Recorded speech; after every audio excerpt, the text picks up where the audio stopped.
Okay, I will begin our presentation today. So our topic is morpheme acquisition. Before that, let me introduce our team. The first is Salsa Olivia. The second, Saskia Rizky. The third is Anggraini Bella. And the fourth is myself, Rexa, Axel, and Rifki. Please go to the next slide. Okay.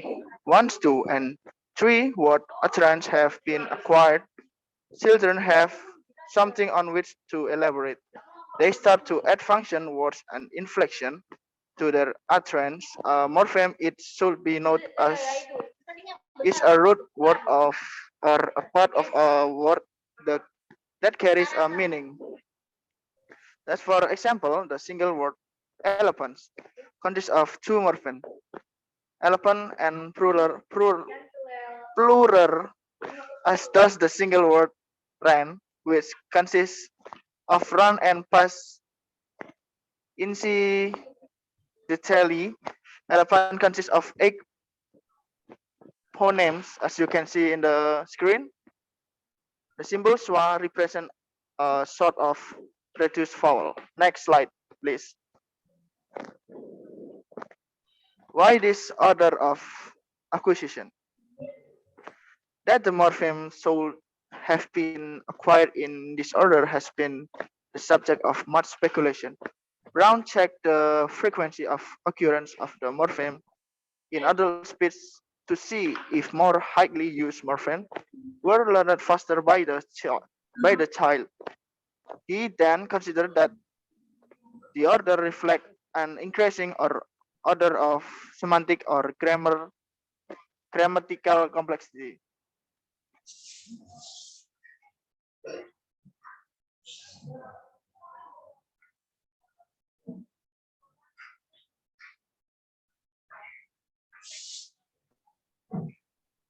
Next.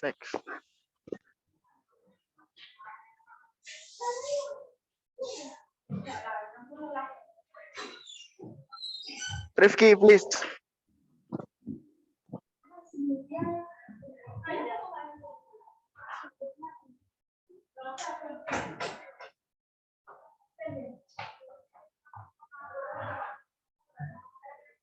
Rifki.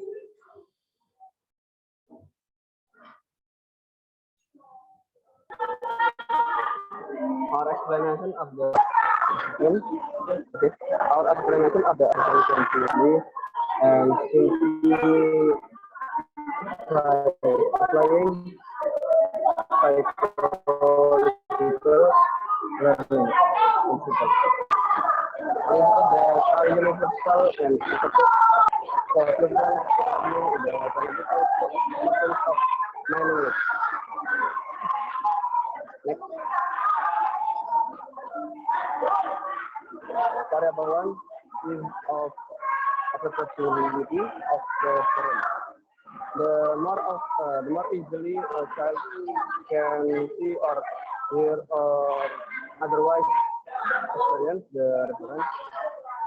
Seeing a dog smiling at a tree, hearing a dog feeling hungry. For example, if someone were to say the dog is barking, as opposite to the dog park or the dog will park. The reference in the first sentence will be more saliently observable because it involves present ongoing action, and this difference will affect learning. Okay, next.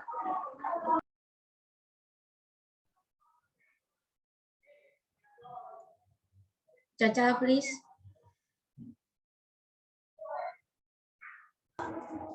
Okay, variable 2 is about meaningfulness of referent. referent object, situation, and event that are of interest to the child and about which the child decides to communicate will be learned faster than those that lack such interest, like car table, car going, doll sitting, doll walking. Next, variable 3, distinctiveness of the sound signal that indicate the referent. The greater the sound distinction involved, the easier it will be for a morpheme signal consisting of one or more points to be learned. For example, compare the incontractible copula B in what is it with the auxiliary B contractible in Mary's playing. The former case with is more distinctive from a hearing point of view because it is a separate word with a vowel and as a separate word. It receives some degree of stress in a phrase or sentence. This gives prominence to the sound. In contrast, S is simply a consonant that is manifest as a suffix and doesn't receive stress. Jadi semakin besar perbedaan suara yang terlibat, semakin mudah sinyal morfemnya untuk dipelajari. Next.